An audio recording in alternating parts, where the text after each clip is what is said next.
The ship hung in the darkness above Kara 7 like a silver needle against black cloth. Inside the bridge, Commander Velith studied the planet below with his 4 eyes, each one focusing on a different screen. The world was dead. It had been dead for longer than anyone could remember. "Scanners show the structure is 3 kilometers beneath the surface," said Officer Renna, her blue skin glowing faintly in the dim light. "It's massive, Commander. Bigger than anything we've found before." Velith nodded slowly. His thick fingers drummed against the armrest of his command chair. The Korthan people were known for their patience, and he had learned long ago that ancient things should be approached carefully. The precursors had left their marks all over the galaxy, but their secrets remained locked away. Every expedition hoped to be the one that finally understood.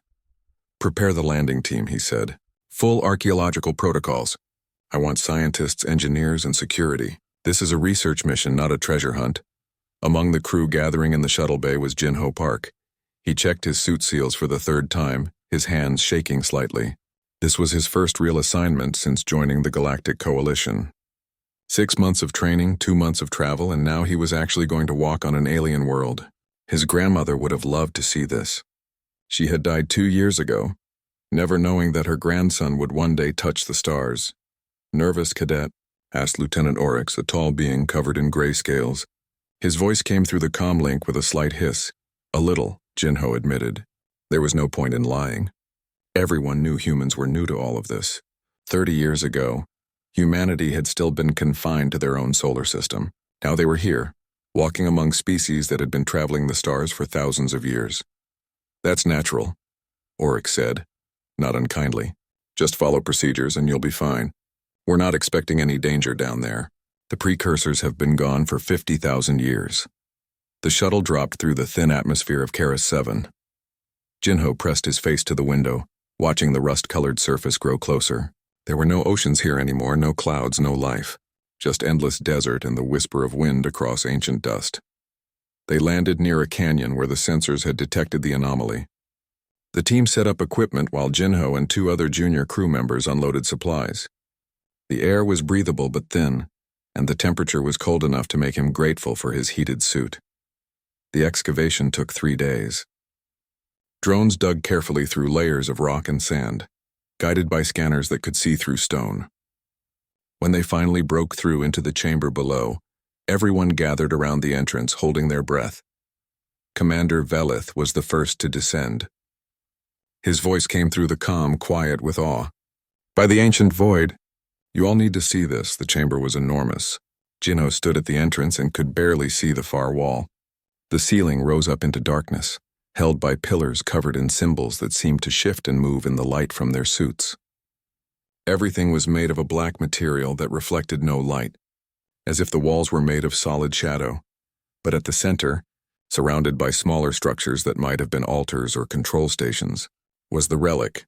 It was roughly the shape of a sphere, but its surface was covered in geometric patterns that hurt to look at for too long. The material was crystalline, catching their lights and bending them in impossible ways. It was easily 6 meters across, hovering half a meter above the ground with nothing visible holding it up. Dormant circuitry traced across its surface like veins of frozen lightning.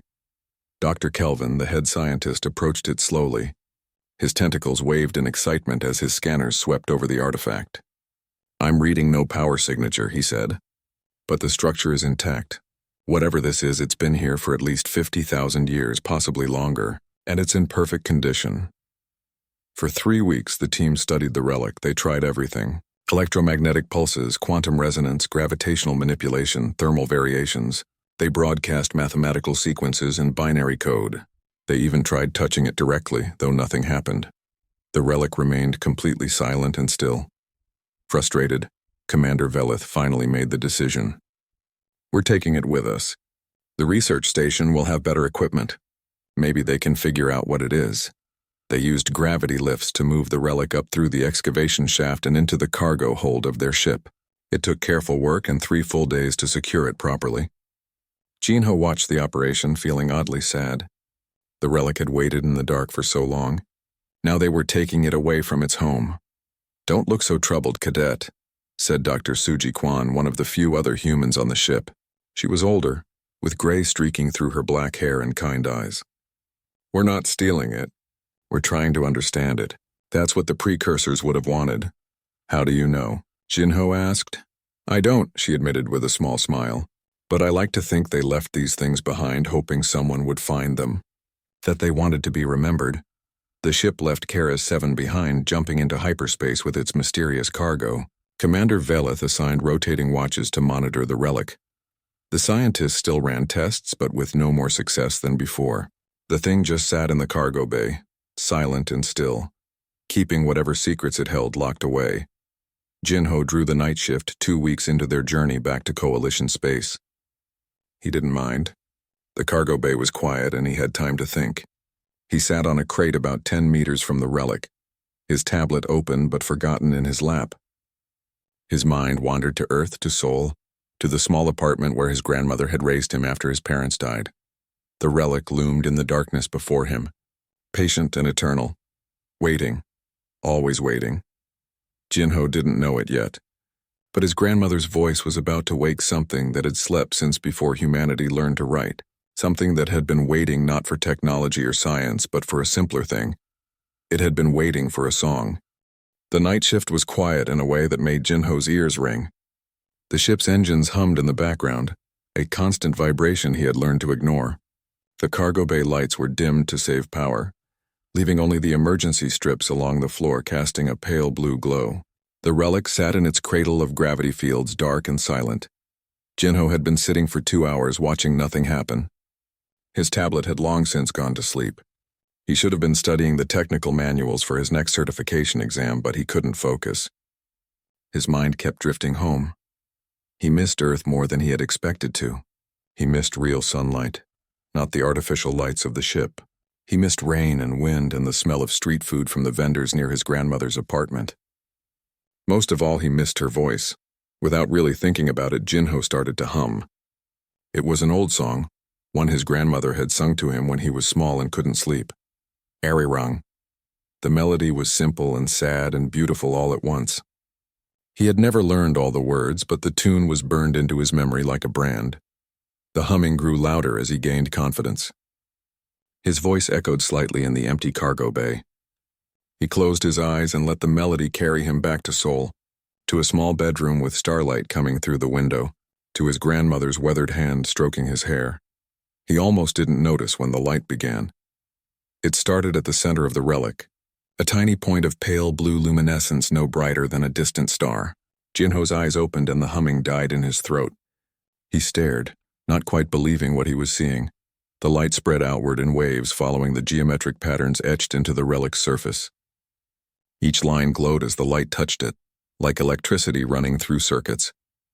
The patterns became visible now in ways they hadn't been before, forming shapes within shapes, mathematical equations written in pure light. Jinho stood up slowly, his heart pounding. The relic was waking up. Oh no, he whispered. Oh no, no, no. He reached for his comm link, but his hand froze. What if he had done something wrong? What if he had damaged it? But he hadn't touched the relic. He had only been singing. That couldn't possibly. The light grew brighter. The patterns began to move now, rotating slowly around the sphere's surface. A low sound filled the cargo bay, like a bell being struck in a cathedral, deep and resonant. The relic was humming back at him. Jinho felt something wet on his cheek and realized he was crying. He didn't know why. The sound the relic made was beautiful and terrible and sad all at once, like saying goodbye to someone you loved, like welcoming them home after a long journey. It was both. Alarms began to blare throughout the ship. Red lights flashed in the corridor outside the cargo bay. Jinho could hear running footsteps and shouted orders, but he couldn't move. He stood transfixed, watching the ancient artifact come to life in front of him. The cargo bay doors burst open. Commander Velith ran in, followed by half the crew, all of them in various states of undress. Dr. Kelvin's tentacles waved frantically as he pushed past the others. His scanner's already active. What did you do? Velith demanded, his voice sharp with controlled panic. I don't know, Jinho stammered. I was just sitting here and I was humming, and then it just started humming. Dr. Suji pushed through the crowd, her eyes wide. You were humming a song? Jinho nodded, unable to speak. Incredible, she breathed. After all our tests, all our technology, and it responds to music. It's generating massive amounts of data, Dr. Kelvin said, his eyes glued to his scanner. Holographic projections, mathematical sequences, and something else. Audio files, music files. It's playing music. As if in response to his words, the relic pulsed brightly and new sounds filled the air. Not just the single tone anymore, but complex harmonies. Instruments that no one recognized, voices singing in a language that had been dead for 50,000 years. It was hauntingly beautiful. "Make it stop," Commander Velith ordered. "Shut it down before—" "Before what, Commander?" Dr. Suji asked quietly. "Before we learn something? This is the first precursor artifact that has ever activated. We have to study it." Velith's jaw worked as he considered this. Finally, he nodded. "Fine, but carefully. Cadet Park, step away from it slowly." Jinho took a step back, then another. As he moved away, the light from the relic began to dim. The music grew quieter. The patterns slowed their rotation. "Wait," Dr. Suji said. "Jinho, hum again." "The same song. Are you insane?" Velith growled. "Trust me, Commander, please." Velith looked at the dimming relic, then at Jinho, then back. "Fine. But if this goes wrong, it won't," Dr. Suji said, though her voice held more hope than certainty. Jinho swallowed hard and began to hum again. Arirang, his grandmother's song. His voice shook at first, but grew steadier as the melody continued. The relic blazed to life again, brighter than before. Holographic displays erupted around it, filling the cargo bay with images, star charts, equations, pictures of beings that looked almost human, but not quite, with eyes that held too much depth and hands with too many fingers. The precursors. "It's responding to human music," Dr. Kelvin said, his voice filled with wonder. "But why? Why would a 50,000-year-old artifact respond to a species that only reached space 30 years ago?" Dr. Suji moved closer, her eyes reflecting the light from the relic. "Because maybe we're not as different from them as we thought. Maybe the precursors understood something that the rest of the galaxy forgot. That music isn't just sound. It's emotion. It's memory. It's culture." She turned to look at Jinho, still humming through his tears. It's the voice of a grandmother singing her grandson to sleep. It's love made audible. Commander Velith stood silently, watching the ancient artifact respond to a human child's lullaby. After a long moment, he spoke. "Dr. Kwan, assemble a research team. I want every human on this ship involved. And someone get me a direct line to Coalition Command. They need to know about this." Jinho kept humming and the relic kept shining, and somewhere in the light and the music, 50,000 years of silence finally came to an end. The precursors had left a message locked away and waiting. They had been waiting for someone who could speak the language of the heart. They had been waiting for humanity. The research lab on board the ship had never been so crowded. Every available surface was covered with equipment and screens showing data from the relic. Scientists from 6 different species worked side by side, but it was the humans who stood at the center of everything. Dr. Suji Kwan had barely slept in the 3 days since Jinho activated the relic. Dark circles shadowed her eyes, but they shone with excitement. Next to her stood Hyun Lee, a cultural historian who had been assigned to the ship's archive department. He had spent most of his time cataloging old expedition reports. Now he was helping to decode messages from a dead civilization. "Play the recording again," Suji said to the technician. The room filled with Jinho's voice humming Arirang, followed by the relic's response. They had recorded every interaction, every sound, every flicker of light. The data was overwhelming, but patterns were beginning to emerge. "Notice here," Hyun pointed at a screen showing waveform analysis. When Jinho reaches the emotional peak of the song, the chorus, the relic's response intensifies. It's not just recognizing the sound. It's recognizing the feeling. Commander Velith stood in the corner, his arms crossed. He had allowed the research to continue, but his expression remained skeptical. "Feelings? We're saying this ancient machine understands human feelings. Not just human feelings," Suji corrected gently. "Emotional expression in general. But human music seems to trigger the strongest responses. We've had 3 other species try singing, and the relic barely reacted." Dr. Kelvin waved a tentacle at another screen.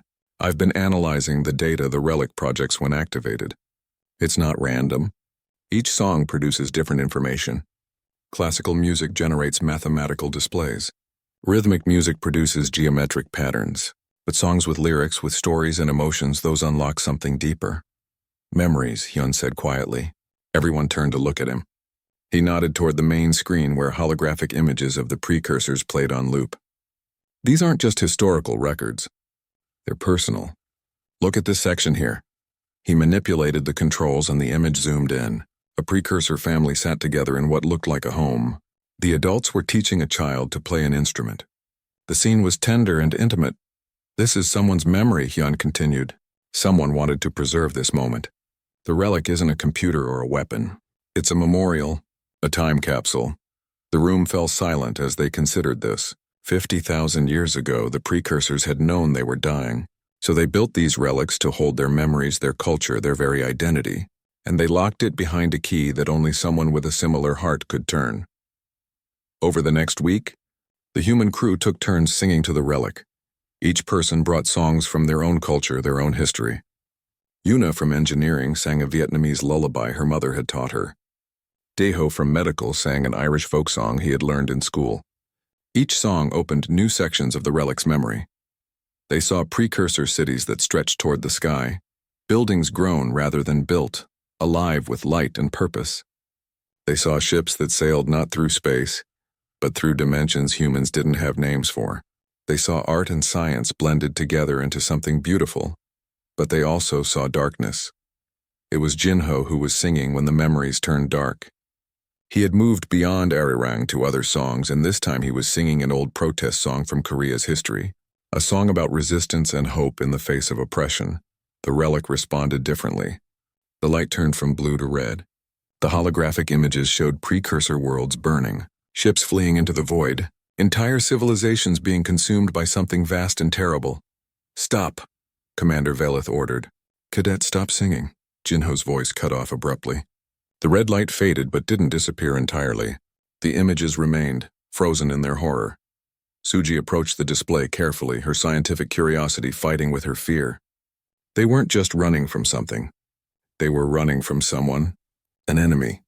Hyun worked the controls, trying to understand what they were seeing. The precursors were being hunted. Whatever this force was, it consumed everything in its path. Technology, resources, entire species. And the precursors couldn't stop it. So they hid, Kelvin said. They hid their culture in these relics, hoping someone would find them after the threat was gone. Or hoping someone would find them who could understand what they understood, Suji added. She turned to face Commander Velith. The precursors realized something important. That consciousness isn't just about intelligence or technology. It's about emotion, about culture, about the things we create that have no practical purpose except to express what we feel. Velith's expression was grave. "And you think humans have this quality more than other species?" "Not more," Suji said carefully. "Just differently. Humans embed emotion into everything we create. Our music tells stories. Our art preserves memory. We use culture to define who we are across generations. The precursors must have been similar." They continued studying the relic's memories, slowly piecing together the story of a civilization's final days. The precursors had been explorers and artists, scientists and dreamers. They had reached heights that made the current galactic coalition look primitive. But their advancement had attracted attention. The enemy came from dark space, from regions the precursors had never explored. It didn't want to communicate or trade. It wanted only to consume. It absorbed technology and added it to itself, growing stronger with each civilization it devoured. The precursors fought for thousands of years, but slowly they lost ground. In their final days, they made a choice. They wouldn't let their culture die with them. They built the relics and hid them across the galaxy, each one containing a piece of their collective soul. But why did they wait so long to activate? Yuna asked during one of their research sessions. Why make them respond only to music and emotion? Hyun had a theory. Because the enemy couldn't understand those things. If the relics had been technological databases, the enemy could have found and consumed them. But culture, art, emotion, these things are invisible to pure logic. The precursors made the relics invisible to their enemy by making them emotional rather than technological. It was elegant and terrifying. A civilization had hidden its very soul behind the shield of feeling. Taeho Kim, a young human who worked in navigation, had been listening quietly. He was known throughout the ship for his musical talent. Now he spoke up. The relic has been showing us memories and warnings, but it hasn't shown us everything yet. I think we need to go deeper. How? Commander Valeth asked. Taiho stood and walked toward the relic. Every song we've sung has been from our past, from Earth's history. But the precursors were innovative. They created new things. Maybe we need to create something new too. A song that combines everything we've learned. A bridge between their culture and ours. Suji smiled slowly. You want to compose an original piece? Yes, Taiho said. Using elements from multiple human cultures, multiple emotional contexts. Something that speaks to the relic not as a memory of what was, but as a promise of what could be. Commander Valeth looked at the relic, still glowing softly with red warning light. He thought about the enemy that had driven the precursors to extinction. He thought about the humans on his ship, this young species with their strange gift for emotion. Do it, he said. But be careful. We still don't know what else is hidden in there. Taiho nodded and began to work. He would compose a song for the dead, sung by the living, and the relic would reveal its deepest secret. Taiho spent 5 days composing his piece. He locked himself in one of the small practice rooms with his gayagim, the traditional Korean zither his mother had given him before he left Earth. The strings hummed under his fingers as he worked, blending melodies from different cultures into something new. The rest of the crew gave him space, but they watched the relic nervously. It had remained active since that first day, glowing with a soft red light that pulsed like a heartbeat. The warning was clear even without words. Danger, loss, fear. Jinho visited Taiho on the 3rd day, bringing food that the older man had forgotten to eat. How's it going? He asked, setting down the tray. Taiho looked up, his eyes bloodshot from lack of sleep. It's hard, he admitted. I'm trying to capture something that can't really be captured. Hope and fear at the same time. Memory and future. The precursor's voice and humanity's answer. That's a lot to put into one song, Jinho said. I know. Taiho played a few notes on the gayagim. The sound was haunting, beautiful and sad. But I keep thinking about what Dr. Suji said.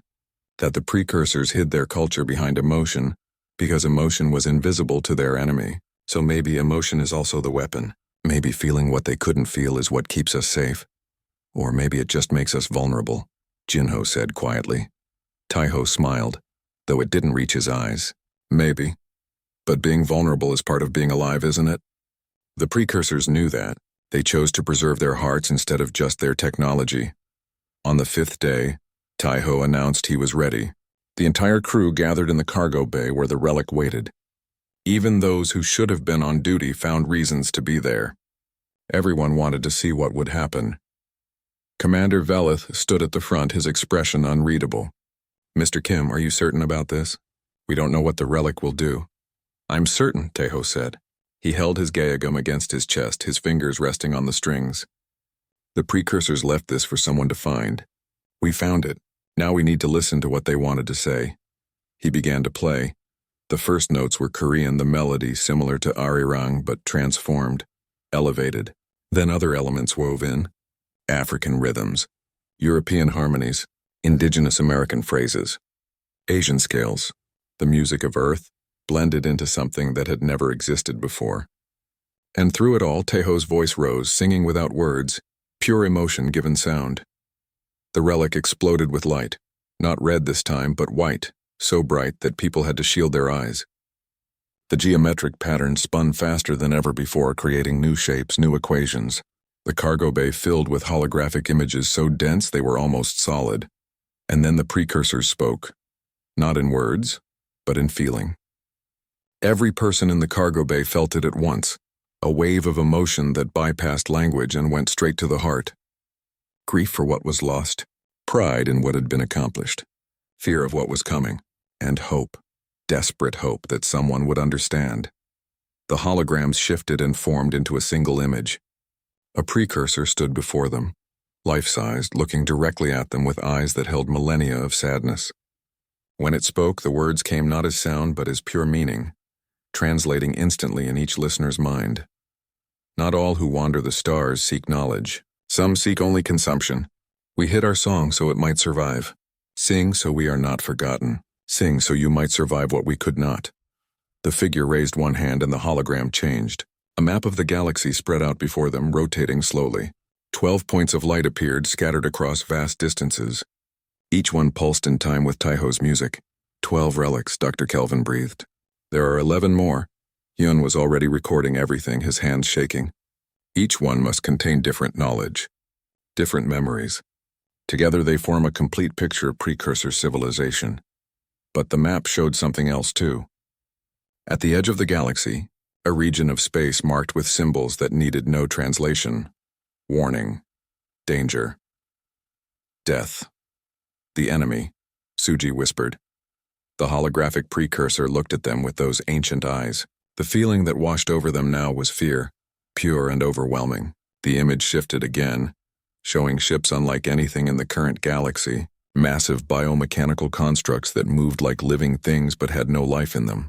They consumed planets and turned the matter into more ships, more weapons, more hunger. They're still out there, Commander Velith said, his voice tight. 50,000 years later and they're still out there.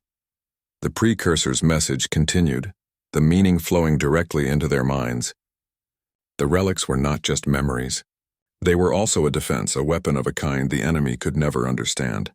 When all 12 relics were activated and connected, they could generate a field based on pure emotional resonance. The enemy, which operated on logic and consumption alone, could not function within that field. It would be like trying to eat music or consume love, impossible. But to activate the defense, all 12 relics needed to be found and awakened. And they needed beings who could truly feel, who could sing not just with their voices but with their hearts. They needed humanity. Taiho's song reached its climax and ended on a note that hung in the air like a promise. The relic's light dimmed slightly, settling into a calm blue glow. The holographic precursor faded, but the map remained, showing the locations of the other relics. For a long moment, no one spoke.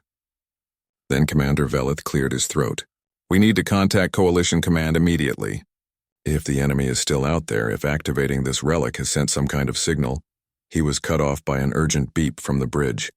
Lieutenant Oryx's voice came through the comm, strained and frightened. Commander, you need to see this. Long-range sensors are picking up anomalies in deep space, multiple contact points. They match the energy signatures the relic showed us. The enemy signatures. The cargo bay erupted in chaos. People shouted questions, ran for their stations, reached for weapons that would be useless against what was coming. But Jinho stood still, staring at the relic. It pulsed with gentle blue light, patient and calm. It had waited 50,000 years. It had known this moment would come. Commander Velith's voice cut through the noise like a blade. Everyone to stations. Full alert. Dr. Kwan, gather your research team. We need to understand everything that Relic just told us, and we need to understand it fast. He turned to look at the humans in the room, Jinho, Taiho, Suji, Hyun, and the others. Such a young species, barely out of their cradle, but they had awakened something ancient, and now they would have to face the consequences. Mr. Kim, Velith said to Taiho, that was either the bravest or most foolish thing I've ever seen. You may have just saved the galaxy or doomed it. Taiho carefully set down his Gaegum and straightened. Sir, the precursors left us a message. They left us a weapon. But most importantly, they left us hope. We have to find the other relics. We have to activate the defense. That could take years, Velith said. The relics are scattered across the entire galaxy. Then we'd better start now, Suji said. She stood next to Taiho, her chin raised. Because if the enemy is coming, we need to be ready. The precursors gave us the tools. Now we have to prove we're worthy of them. Commander Velith looked at his human crew members, then at the relic, then at the star map still glowing in the center of the cargo bay. He had spent his entire career searching for precursor technology, hoping to find some ancient weapon or knowledge that would make the coalition stronger. He had never expected to find something like this. A weapon made of song. A defense made of feeling. All right, he said finally. We'll do it. But we need help. We need the entire coalition fleet, every available ship and crew. He paused, his expression grim. And we need more humans. A lot more humans, because if that relic is right, we're going to need every song humanity knows. The ship's engines powered up, preparing to jump to coalition space. But in the cargo bay, the relic continued to glow, and in the distance, something ancient and hungry began to move. The coalition council chamber had never been so full. Representatives from 40 species crowded into the tiered seats, their voices raised in argument and fear. Holographic displays showed the sensor readings from the edge of the galaxy. The enemy was coming, moving faster than anyone had predicted. Commander Velith stood at the center podium, his 4 eyes scanning the crowd. Next to him stood Dr. Suji, Taiho, and Jinho. The humans looked small compared to some of the other species present, but they stood straight and calm. "You're asking us to trust the entire defense of the galaxy to music?" demanded Admiral Torvin, a massive Korthan with scars across his face. "To songs and feelings? While an enemy that destroyed the precursors approaches? Not just music," Suji said, her voice carrying clearly through the chamber. "Emotional resonance. The precursors discovered that the enemy operates on pure logic and consumption. It can assimilate technology, absorb energy, adapt to physical attacks, but it cannot understand or process emotion. Culture and art are invisible to it." "Invisible," scoffed Representative Thalen, a being whose species prided themselves on pure rationality. "How can something be invisible to a force that consumed half the galaxy?" Tejo stepped forward. "Because the enemy sees everything as fuel or data. A song has no nutritional value. It can't be turned into more ships or weapons. It can't be calculated or consumed. To the enemy, emotion simply doesn't exist as a usable resource." "The precursors left us a weapon," Jinho added, "but it only works if we use it. We have to find the other 11 relics and activate them, and we have to do it before the enemy reaches Coalition space." The chamber erupted in arguments again. Some species thought the plan was insane. Others wanted to run, to scatter across the galaxy and hope the enemy would lose interest. Still others wanted to fight with conventional weapons, even though the precursor record showed such attempts had failed for thousands of years. High Counselor Revan raised one crystalline hand for silence. She was ancient even by her species standards, and her word carried weight. "The humans activated the first relic when no one else could. They have shown us memories we thought lost forever, and they have given us something we have not had in a long time: hope. I say we trust them." The vote was close, but it passed. The Coalition would commit its resources to finding and activating the relics, but time was running out. The enemy fleet had already crossed into the outer rim. They had weeks at best, possibly only days. The mission began immediately. Ships scattered across the galaxy, racing toward the locations shown on the relic's map. Each expedition included human specialists, singers, musicians, historians, people who understood that culture was not just decoration, but survival. Jinho volunteered for one of the most dangerous assignments. The second relic was located in a dying star system, where gravitational forces were tearing planets apart. He was assigned to a small fast ship captained by Lieutenant Oryx, along with Narihan, a human combat medic with a voice like crystal, and Minho Choi, an engineer who played the traditional Dagum flute. "This is crazy," Minho said as their ship dropped out of hyperspace near the collapsing system. "We're flying into a stellar graveyard to sing at an ancient artifact." "Yes," Nari agreed, checking her medical supplies. "But it's the kind of crazy that might actually work." The relic was buried inside a moon that was slowly being pulled apart by tidal forces. They had to work fast, using mining drones to tunnel through unstable rock while earthquakes shook the ground beneath them. When they finally reached the chamber, it was flooding with lava from a crack in the wall. "Now or never," Oryx said, his scales turning pale with stress. Jinho approached the relic, which looked exactly like the first one. He began to sing Arirang, and the ancient artifact woke up. Light filled the deadly chamber as the relic responded to his grandmother's song, to a human voice crying out across 50,000 years of silence. One by one, the other expeditions succeeded. The third relic was found frozen in ice on a rogue planet. The fourth was hidden inside an asteroid field. The fifth was at the bottom of an ocean on a world that had never known sentient life. Each time, humans sang and the relics awakened, adding their light to a growing network that spanned the galaxy. But the enemy was getting closer. Suji coordinated the effort from a command ship at the center of Coalition space. She watched the tactical displays showing both the relic activations and the enemy's advance. They were running out of time. 3 relics remained inactive, and the enemy fleet would reach the outer colonies in less than a week. "The relics are connecting," Dr. Kelvin reported, his tentacles moving rapidly across his instruments. "I'm reading resonance patterns between them. They're creating a network just like the precursors said, but it's not complete. We need all 12. "We'll have them," Suji said with more confidence than she felt. The 10th relic was the hardest. It was located inside a region of space where reality itself was unstable, where dimensions folded into each other. 2 ships were lost trying to reach it. But finally, a human pilot named Yuna managed to navigate the impossible geometry and reach the chamber.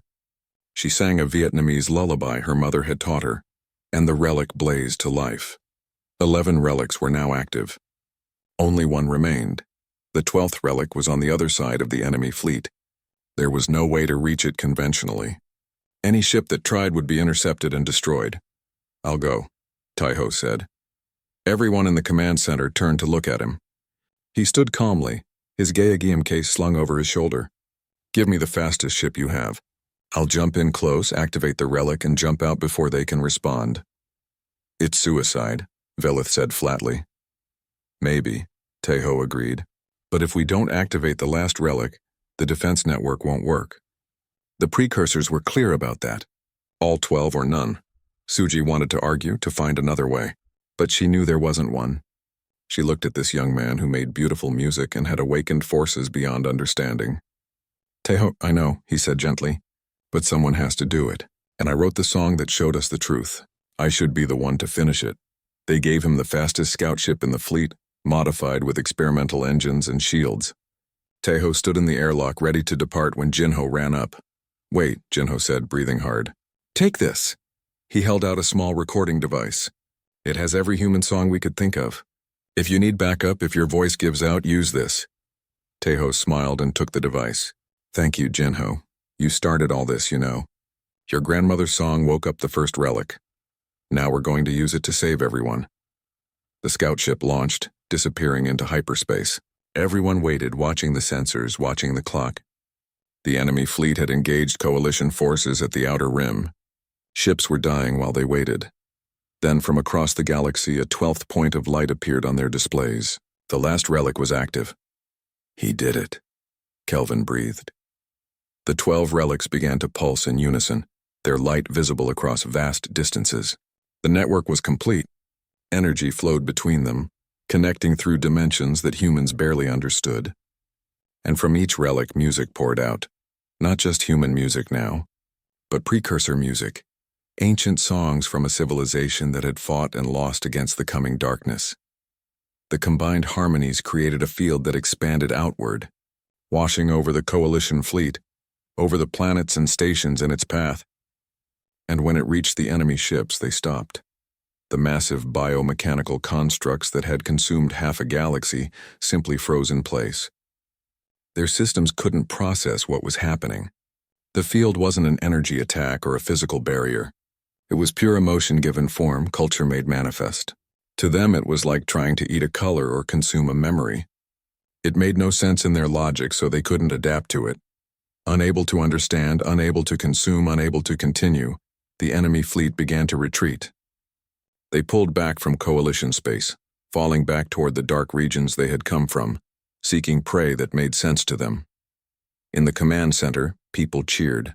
Species that had been arguing for weeks now embraced each other in relief and joy. The galaxy was saved, but Suji stood quietly watching the sensors. Taiho's ship had disappeared after activating the last relic. There was no signal, no sign of him. He had completed his mission and vanished into the dark. Jinho stood next to her, tears running down his face. "He knew," he said softly. "He knew he wouldn't come back." "Yes," Suji agreed. He composed a song that bridged 2 civilizations. He gave everything to sing it. They stood together in the celebration, 2 humans mourning a third, while around them the galaxy learned a new lesson. That survival was not just about weapons or technology. That sometimes the greatest defense was simply being alive, being emotional, being real in a way that pure logic could never consume. The relics continued to sing, their network active and protecting, and somewhere in the dark, Taiho's final note still echoed. A bridge between the dead and the living, between fear and hope, between silence and song.